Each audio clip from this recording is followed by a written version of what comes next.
Hello friends, फिर से स्वागत है हमारे channel innovative study at the rate माँ पाठशाला पर। आप सभी अच्छे होंगे, ये मेरी उम्मीद है कि आप अच्छे से पढ़ाई भी कर रहे होंगे। और आज फिर मैं हाजिर हुई हूँ कक्षा 7वीं की भूगोल हमारा पर्यावरण से कुछ वस्तुनिष्ठ प्रश्नों के साथ, जो कि हमारे सीटेट के लिए बहुत ही ज़रूरी हैं। लेवल 2 जो हमारा एसएसटी है सब्जेक्ट, उसके लिए। तो चलिए शुरू करते हैं। उससे पहले मैं कुछ आपको महत्वपूर्ण जानकारी जो है बताना चाहूँगी।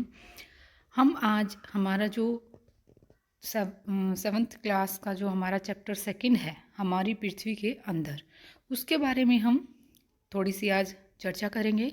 और उससे आगे फिर हम अपने वस्तुनिष्ठ प्रश्नों को हल करेंगे। तो ये इसमें थोड़ा सा इंट्रोडक्शन देती हूँ मैं पहले, कि जो हमारी पृथ्वी है वो एक गतिशील ग्रह है। हम सब जानते हैं सूर्य के चारों ओर चक्कर लगाती है, और जो है इसके अंदर भी और बाहर भी कुछ परिवर्तन होते रहते हैं, इसके अंदर गति होती रहती है। तो अब हम देखेंगे कि हमारी जो पृथ्वी है उसके आंतरिक भाग में क्या क्या जो चीज़ें हैं, और मतलब इसकी जो हमारी सतहें हैं वो कैसी हैं। तो चलिए शुरू करते हैं। हम पृथ्वी के अंदर जो आंतरिक भाग हैं उनकी जानकारी लेते हैं आज। इस इस प्रकार हम जान पाएंगे कि हमारी पृथ्वी के अंदर क्या क्या वस्तुएं हैं और किस प्रकार ये कार्य होते हैं, किस प्रकार गतिशील रहती है हमारी पृथ्वी। तो चलिए पहला प्रश्न है हमारा,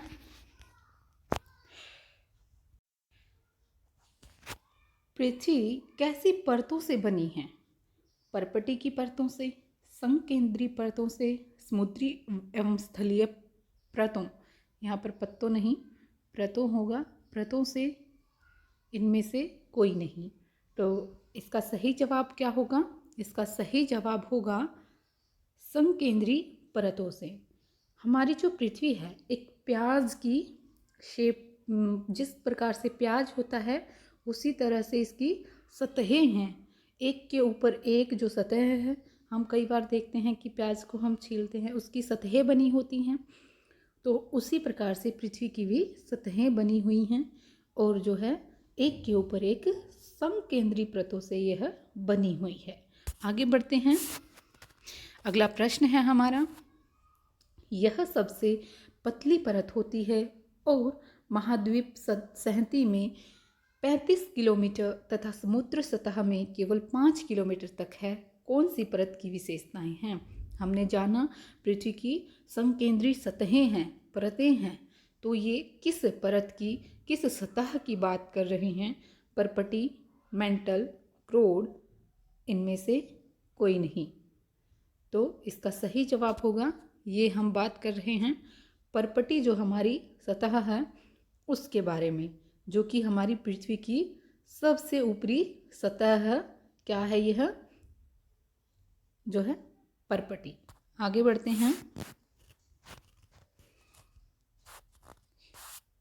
परपटी की महाद्वीपीय सहती किन दो खनिजों से मिलकर बनी है?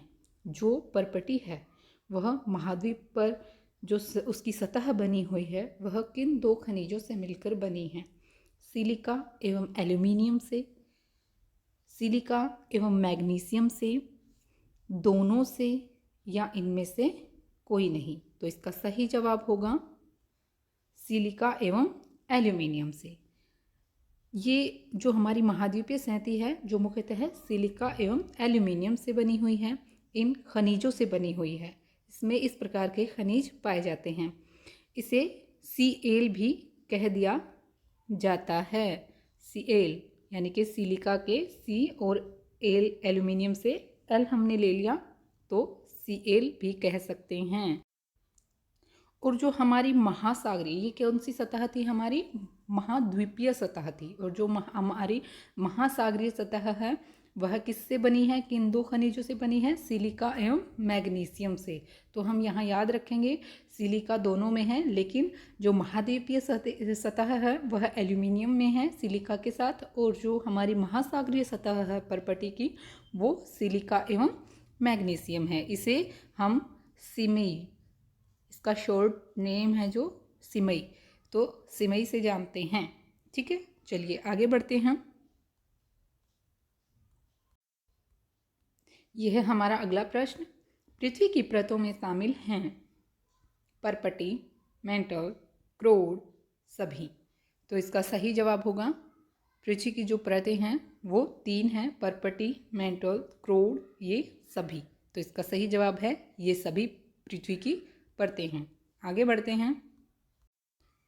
हमारा अगला प्रश्न है परपटी के ठीक नीचे पृथ्वी की कौन सी परत है जो 2900 किलोमीटर की गहराई तक फैली हुई है। मेंटल, क्रोड, मेंटल और क्रोड के बीच का भाग, इनमें से कोई नहीं। तो इसका सही जवाब होगा परपटी से नीचे की परत को मेंटल कहा जाता है, जो कि 2900 किलोमीटर की गहराई में है। हम याद रखेंगे कि जो हमारी परपटी थी उसकी जो महाद्वीपीय सतह थी वह 3500 किलोमीटर तक थी। ठीक है, और ये जो हमारी है पृथ्वी परपटी के बाद वाली जो सतह है मेंटल जो परत है वह 2900 किलोमीटर की गहराई तक फैली है। आगे बढ़ते हैं। पृथ्वी की सबसे आंतरिक परत कौन सी है। मेंटल, क्रोड, दोनों, इनमें से कोई नहीं। तो आप बताइए, इसका सही जवाब होगा क्रोड। जो सबसे आंतरिक परत जो कहलाती है पृथ्वी की, क्रोड होती है। आगे बढ़ते हैं। हमारा अगला प्रश्न, पृथ्वी की एक परत की त्रिज्या जो है वो 3500 किलोमीटर है, जो मुख्यतः निकल एवं लोहे की बनी है, जिसका तापमान एवं दाब काफ़ी ऊंचा होता है। कौन सी परत की विशेषताएं हैं। क्रोड, मेंटल, परपटी, इनमें से कोई नहीं। इसका सही जवाब होगा पृथ्वी की यह सबसे आंतरिक परत यानी कि क्रोड की ये विशेषताएं हैं, जो कि 3500 किलोमीटर तक अंदर तक गहराई में है, इसकी त्रिज्या है जो, और मुख्यतः निकल एवं लोहे की बनी है, जिसे हम नीफे से भी जानते हैं। नीफे यानी कि निकिल, और हमारा जो है लोहा है जो, उसको बोल सकते हैं हम फेरस। ठीक है, फेरस।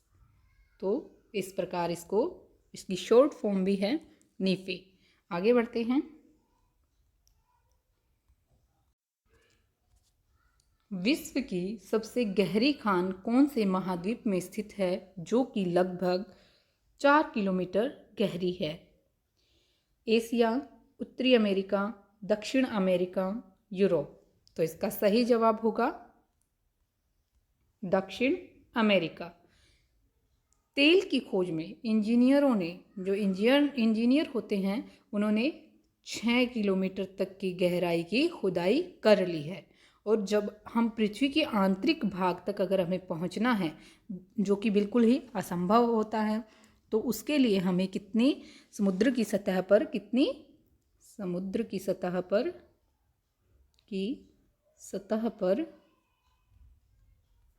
जो है हमें 6000 किलोमीटर तक की खुदाई करनी पड़ेगी, तभी हम इसके केंद्र तक पहुंच पाएंगे, जो कि असंभव है। आगे बढ़ते हैं। पृथ्वी के केंद्र तक पहुंचने के लिए आपको समुद्र की सतह की कितने किलोमीटर की गहराई तक खुदाई करनी पड़ेगी। अभी मैंने आपको बताया है 6000 किलोमीटर तक इसकी खुदाई करनी पड़ेगी। आगे बढ़ते हैं। पृथ्वी के आयतन का, यहाँ से अलग है ये, आयतन का कितने प्रतिशत हिस्सा परपटी है। 2.5%, 3.5%, 0.5%, 1.5%। तो इसका सही जवाब होगा, जो परपटी का हिस्सा है, मान लो पूरी हमारी पृथ्वी कितनी परतों में है, 3 परतों में बटी है, पर्पटी और मेंटल और क्रोड। तो इनमें जो पृथ्वी मान लो ये 100% है, तो इनमें से पर्पटी का जो हिस्सा है वो सिर्फ 0.5% ही है। तो ये हम याद रखेंगे। आगे बढ़ते हैं।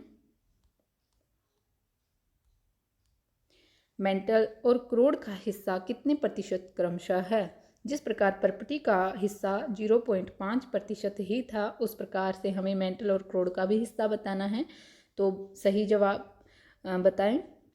17% एवं 85%, 16% एवं 83%, 15% एवं 87%, इनमें से कोई नहीं। तो इसका सही जवाब होगा हमारा 16% एवं 83%, यानी कि मेंटल जो है वो हमारी 16% भाग में है और जो परत करोड़ है वह 83% में है। आगे बढ़ते हैं।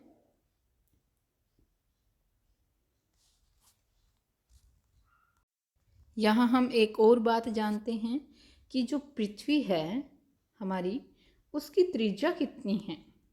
पृथ्वी की त्रिज्या जो हमारी है ये है 6371 किलोमीटर। जो हमारी पृथ्वी की त्रिज्या है वो कितनी हो गई? 6371 किलोमीटर। हमारा अगला प्रश्न है, पृथ्वी की परपटी बनाने वाले खनिज पदार्थों के किसी भी प्राकृतिक पिंड को क्या कहते हैं? परत, शैल, दोनों, इनमें से कोई नहीं। तो इसका सही जवाब होगा शैल। जो पृथ्वी की परपटी बनाते हैं उन खनिज, जो वो खनिज होते हैं जो किसी भी प्राकृतिक पिंड को क्या कहते हैं? पदार्थों के पिंड को, जो प्राकृतिक पिंड होते हैं खनिज पदार्थों के, उनको हम शैल कहेंगे। आगे बढ़ते हैं। मुख्यतः शैल कितने प्रकार की होती हैं? 3, 4, 5, 6। तो इसका सही जवाब होगा 3 प्रकार की हमारी शैल हैं। आगे बढ़ते हैं। द्रवित मैग्मा ठंडा होकर ठोस हो जाता है। इस प्रकार बने शैल को क्या कहते हैं? इन्हें प्राथमिक शैल भी कहा जाता है। जब पृथ्वी के अंदर से जो द्रवित मैग्मा आता है, जो द्रवित मैग्मा निकलता है, वह मैग्मा क्या होता है? ठंडा होकर ठोस हो जाता है। और इस ठंडे हुए मैग्मा से जो शैल बनती है उसे प्राथमिक शैल भी कहते हैं। तो इसका सही जवाब बताएं। आग्नेय या इग्नस, अवसादी सेडिमेंट्री सेल, कायांतरित मेटामॉर्फिक शैल, या फिर इनमें से कोई नहीं। इस प्रकार के जो द्रवित मैग्मा ठंडा होकर बनने वाली शैल को आग्नेय या इग्नियस, ये है इग्नियस, यहाँ पर इग्नस नहीं है, इग्नियस, ठीक है, इग्नियस शैल या फिर आग्नेय शैल कहते हैं। आगे बढ़ते हैं। लाल द्रवित मैग्मा ही पृथ्वी के आंतरिक भाग से निकलकर सतह पर आ जाता है। जब द्रवित लाल पृथ्वी की सतह पर आता है, जो मैग्मा है वह यह तेजी से ठंडा होकर ठोस बन जाता है। इस प्रकार से बने शैल को किस नाम से जाना जाता है? जो पृथ्वी का आंतरिक जो मैग्मा होता है वह कहाँ पर आ जाता है? पृथ्वी की सतह पर आकर ठंडा हो जाता है और एक शैल का निर्माण कर देता है। तो ऐसी शैल को क्या कहेंगे? अंतर्भेदी शैल, बहिर्भेदी शैल, कायांतरित शैल, इनमें से कोई नहीं। तो यहाँ हम जान लेते हैं थोड़ी सी जानकारी। जो हमारी आग्नेय शैल थी, इग्नियस शैल थी, उसी के 2 प्रकार हैं, अंतर्भेदी शैल और बहिर्भेदी शैल। जो बाहर आकर ठंडा होगा वह क्या होगा? हमारा बहिर्भेदी शैल होंगी। तो आगे बढ़ते हैं। इसका सही जवाब है बहिर्भेदी शैल। अगला प्रश्न है हमारा, बहिर्भेदी आग्नेय शैल का उदाहरण कौन सा है? बेसाल्ट, ग्रेनाइट, दोनों, इनमें से कोई नहीं। तो इसका सही जवाब होगा बेसाल्ट जो है वह बहिर्भेदी आग्नेय शैल का उदाहरण है। जो ये बहिर्भेदी आग्नेय शैल हैं, इनकी जो संरचना होती है वह बहुत ही महीन होती है, बहुत महीन दानों वाली होती है। ठीक है, तो ये इस प्रकार इसका कौन सा उदाहरण होगा? बेसाल्ट। आगे बढ़ते हैं। मैग्मा कभी कभी भूपर्पटी के अंदर गहराई में ही ठंडा हो जाता है। इस प्रकार बने ठोस सैलों को क्या कहते हैं? हमने जाना कि जब पृथ्वी के आंतरिक भाग से निकलकर मैग्मा सतह पर आकर ठंडा होता है तो वह बहिर्भेदी शैल होगी, और जो अंदर ही ठंडा हो जाता है, कई बार गहराई में ही ठंडा हो जाता है, तो वह क्या कहलाएगी? अंतर्भेदी शैल कहलाएगी। आगे बढ़ते हैं। अंतर्भेदी शैल का उदाहरण कौन सा है? तो बेसाल्ट, ग्रेनाइट, दोनों, इनमें से कोई नहीं। इस प्रश्न का सही जवाब है अंतर्भेदी शैल जो है ग्रेनाइट होता है इसका उदाहरण। आगे बढ़ते हैं। इग्नस, इग्नस नहीं, इग्नियस जो शब्द है किस भाषा के शब्द से बना है? लैटिन, फ्रेंच, ग्रीक, फारसी। तो यह जो इग्नियस शब्द है वह इसका जो सही उत्तर है लैटिन, लैटिन भाषा के शब्द से यह बना है इग्नियस शब्द, जिसका जो कि इग्नस क्या है? इग्निस, इग्निस, इग्निस से बना है इग्नियस, और इग्नस का अर्थ क्या है? आग। क्या है? आग। इग्नियस, इग्निस और इग्नियस, इग्निस से बने हैं इग्नियस, और इग्निस का क्या अर्थ है? आग, जो कि लैटिन भाषा का एक शब्द है। आगे बढ़ते हैं। मेटामॉर्फिक शब्द किस भाषा के शब्द से बना है? लैटिन, फ्रेंच, ग्रीक, फारसी। तो इसका सही जवाब है जो है मेटामॉर्फिक जो शब्द है वह ग्रीक भाषा के शब्द से बना है, जो कि मेटामॉर्फोस है।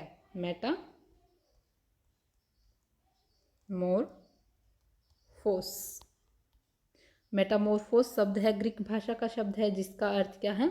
रूप परिवर्तन। क्या है? रूप परिवर्तन, रूप परिवर्तन। इस प्रकार हम सब जान सकते हैं मेटामॉर्फिक शब्द जो है एक ग्रीक भाषा का शब्द है, और जो ग्रीक भाषा का शब्द है कि ग्रीक भाषा के शब्द से बना है मेटामॉर्फिक, और जो कि मेटामॉर्फोस जो कि एक ग्रीक भाषा का शब्द है जिसका अर्थ है रूप परिवर्तन। आगे बढ़ते हैं। और जो कि हमारी एक सेल है जिसका नाम है सेडिमेंट्री सेल, सेडिमेंट्री शेल, जो कि हिंदी में इसको अवसादी शेल भी कह सकते हैं। यह जो शब्द है लैटिन भाषा के शब्द, किस भाषा के शब्द से? लैटिन भाषा के शब्द सेडिमेंटस, किससे बना है? सेडिमेंटस, सेडिमेंटस, जिसका अर्थ है सेडिमेंटस का क्या अर्थ है? स्थिर, जो चीज़ स्थिर होती है, जो कि एक लैटिन भाषा के शब्द सेडिमेंटस से बना है जिसका अर्थ है स्थिर। सेडिमेंटस यानी कि सेडिमेंट्री जो शब्द बना है वो सेडिमेंटस से बना है, जो कि एक लैटिन भाषा का शब्द है। तो अगला प्रश्न है हमारा, ये थोड़ी सी जानकारी थी हमारी सेडिमेंट्री जो हमारा शब्द है सेल है उसके बारे में। सेल लुढ़क कर, चटक कर तथा एक दूसरे से टकरा कर छोटे छोटे टुकड़ों में टूट जाती है। इन छोटे टुकड़ों को क्या कहते हैं? आग्नेय, अवसाद, दोनों, इनमें से कोई नहीं। तो इसका सही जवाब होगा इन छोटे टुकड़ों को हम बोलेंगे अवसाद। अभी हमने जाना था अवसादी सेल, ठीक है, तो ये उसी के लिए मैंने जानकारी आपको दी थी। तो ये जब छोटे छोटे टुकड़ों में बट जाती है शेल जो भी हैं वो, उनको उन छोटे टुकड़ों को क्या बोलते हैं हम? अवसाद। आगे बढ़ते हैं। जब अवसाद हवा, जल आदि के द्वारा एक स्थान से दूसरे स्थान पर पहुंच जाकर जब हवा द्वारा इनको दूसरे स्थानों पर पहुंचा दिया जाता है और वहाँ पर जमा कर दिया जाता है। ये अदृढ़ अवसाद दबकर एवं कठोर होकर शेल में की परत बनाते हैं। किस में परिवर्तित हो जाते हैं? शेल की परत में। तो इस प्रकार की शेल, शैली नहीं, शेल किस नाम से जानी जाती है? आग्नेय शेल, अवसादी शेल, कायांतरित शेल। अब यहाँ देख सकते हैं हम, अवसाद से बनी शेल को क्या कहेंगे? अवसादी शेल। तो इसका सही जवाब होगा अवसादी शेल। आगे बढ़ते हैं, हमारा प्रश्न है अगला, शैलों की परतों में दबे मृत पौधों एवं जंतुओं के अवशेषों को क्या कहते हैं? सेडिमेंट्री, जीवाश्म, मेटामॉर्फिक, इनमें से कोई नहीं। तो इसका सही जवाब होगा जीवाश्म। क्या कहेंगे? जीवाश्म। जो ये जीवाश्म होते हैं ये हमारी अवसादी शेल में पाए जाते हैं। किस में पाए जाते हैं? अवसादी शेल में। अवसादी जो शेल होती है उसमें उसी के भाग होते हैं जीवाश्म, उसी के अंदर पाए जाते हैं। अगला प्रश्न है हमारा, आग्नेय शेल एवं अवसादी शेल जो उच्च ताप एवं दाब के कारण कौन सी शेलों में परिवर्तित हो जाती हैं? तो आग्नेय शेल में, अवसादी शेल, कायांतरित शेल, इनमें से कोई नहीं। आग्नेय और अवसादी शेल जो है कायांतरित शेल में परिवर्तित हो जाती हैं। किसके कारण? उच्च दाब एवं ताप के कारण। ठीक है, आगे बढ़ते हैं। कायांतरित शैलों में परिवर्तित होने के बाद चिकनी मिट्टी किस में परिवर्तित होती है? जो कायांतरित शैल बन जाती है, हम जानते हैं कि जो हमारी आग्नेय शैल है और हमारी अवसादी शैल है। ठीक है, ये दोनों किस में परिवर्तित हो जाती हैं? अभी पढ़ा हमने कायांतरित शैल में। और जब कायांतरित शैल में परिवर्तित होती है तो चिकनी मिट्टी किस में परिवर्तित हो जाती है? ग्रेनाइट, बेसाल्ट, स्लेट, संगमरमर। तो इसका सही जवाब होगा स्लेट में परिवर्तित हो जाती है। किस में परिवर्तित हो जाती है? स्लेट में। किस में परिवर्तित हो जाती है? स्लेट। चूना पत्थर किस में परिवर्तित हो जाता है? कायांतरित शैल में ही परिवर्तित होता है, लेकिन किस धातु या किस रूप में चूना पत्थर परिवर्तित हो जाता है? ग्रेनाइट, बेसाल्ट, स्लेट, संगमरमर। तो चूना पत्थर जो है कायांतरित शैल में परिवर्तित होकर संगमरमर में परिवर्तित हो जाता है। अगला प्रश्न है, शैल हमारे किस प्रकार उपयोगी हैं? हमारे लिए किस प्रकार उपयोगी हैं? हमारे लिए तो सड़क, घर एवं इमारत बनाने में, खेल खेलने में, दोनों में, इनमें से कोई नहीं। तो इसका सही जवाब होगा इन दोनों में। सड़क, घर एवं इमारतें बनाने में भी हमारी शैल जो है हमारे उपयोग में लाई जाती है हमारे द्वारा। और जो कि खेल खेलने में भी हम कई बार बहुत सारे खेल खेलते हैं जिनमें हमें पत्थरों का जो है पत्थरों की आवश्यकता होती है। तो इस प्रकार यह दोनों ही कार्यों के लिए शैल हमारे लिए उपयोगी होती है। अगला प्रश्न है, लाल किला किस पत्थर से बना है?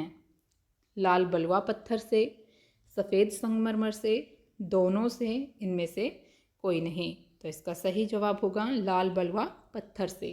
कई बार क्वेश्चन देखने में मिल जाता है हमें, देखते हैं तब कि लाल किला जो है किस पत्थर से बना है? लाल बलुआ पत्थर से। अगला प्रश्न है, एक शैल से दूसरे शैल में परिवर्तित होने की प्रक्रिया को क्या कहते हैं? यहाँ पर शैल होगा, तो एक शैल से दूसरे शैल में परिवर्तित होने की प्रक्रिया को क्या कहते हैं? द्रवित मैग्मा, शैल चक्र, दोनों, इनमें से कोई नहीं। तो इसका सही जवाब होगा शैल चक्र। आगे बढ़ते हैं। शैल चक्र इस प्रकार होता है, जैसे मान लो कि हमारी आग्नेय शैल है, आग्नेय शैल से अंतर्भेदी शैल और बहिर्भेदी शैलों का निर्माण हुआ। ठीक है, फिर इन शैलों से जब ये शैल आपस में टकरा कर, लुढ़क कर, चटक कर छोटे छोटे अवसाद बना देती हैं, तो उससे अवसादी शैलों का निर्माण होता है। अपरदन निक्षेपण से अवसादी शैल बन जाती हैं। और जब हमने पढ़ा है कि आग्नेय और अवसादी शैलों से उच्च ताप और दाब के कारण कायांतरित शैल का निर्माण होता है। तो इस प्रकार ये चक्र चलता रहता है और कभी ना कभी कायांतरित शैल इतने उच्च ताप पर और दाब पर होती है कि वह भी पिघलकर द्रवित मैग्मा में फिर से परिवर्तित होकर आग्नेय शैल का निर्माण करने लगती है। तो इस प्रकार यह चक्र इस प्रकार से चलता ही रहता है, तो इसे शैल चक्र कहते हैं। आगे बढ़ते हैं। निश्चित भौतिक गुण धर्म एवं निश्चित रासायनिक मिश्रण वाले पदार्थों को क्या कहते हैं, जो प्राकृतिक रूप से पाए जाते हैं, जिनमें उनका निश्चित भौतिक गुण धर्म होता है और रासायनिक मिश्रण वाले पदार्थों को क्या कहते हैं, उनका निश्चित भौतिक गुण धर्म और रासायनिक मिश्रण होता है। तो इनको खनिज, शैल, परत, ये सभी, तो इनको क्या कहेंगे, इनको खनिज कहेंगे, जिनका अपना निश्चित भौतिक गुण धर्म एवं निश्चित रासायनिक मिश्रण होता है। ठीक है, आगे बढ़ते हैं। कौन से खनिज पदार्थों का उपयोग ईंधन के रूप में किया जाता है? कोयला, प्राकृतिक गैस, पेट्रोलियम, ये सभी। तो इसका सही जवाब होगा ये सभी। इन सभी का हम प्रयोग करते हैं ईंधन के रूप में। खनिज, ये सभी खनिज हैं और इनका उपयोग जो है ईंधन के रूप में किया जाता है। अगला प्रश्न है, उद्योगों, औषधियों एवं उर्वरकों में प्रयोग में होने वाले जो खनिज हैं उनके क्या नाम हो सकते हैं? इन क्या क्या नाम हैं? लोहा, एल्यूमिनियम, सोना, यूरेनियम, ये सभी। तो ये सभी हैं हमारे उद्योगों में, औषधियों में, उर्वरकों में प्रयोग लाए जाने वाले खनिज होते हैं। तो इस प्रकार ये हमारा लास्ट क्वेश्चन था। आई होप कि आपको क्वेश्चंस पसंद आ रहे होंगे। अगर कोई सुधार आप चाहते हैं वीडियोस में, क्वेश्चंस में, तो प्लीज़ आप कमेंट ज़रूर कीजिए। आपके कमेंट से ही हमें पता लगेगा कि हमें और आगे क्या सुधार करना है इन क्वेश्चंस में, या फिर अपने जो एक्सप्लेन करने का जो हमारा वे है उसमें अगर हमें कोई सुधार करना है तो प्लीज़ उसके लिए भी कमेंट कीजिए, लाइक कीजिए, वीडियो को शेयर कीजिए और हमारे चैनल को सब्सक्राइब कीजिए। धन्यवाद। आपका दिन शुभ हो।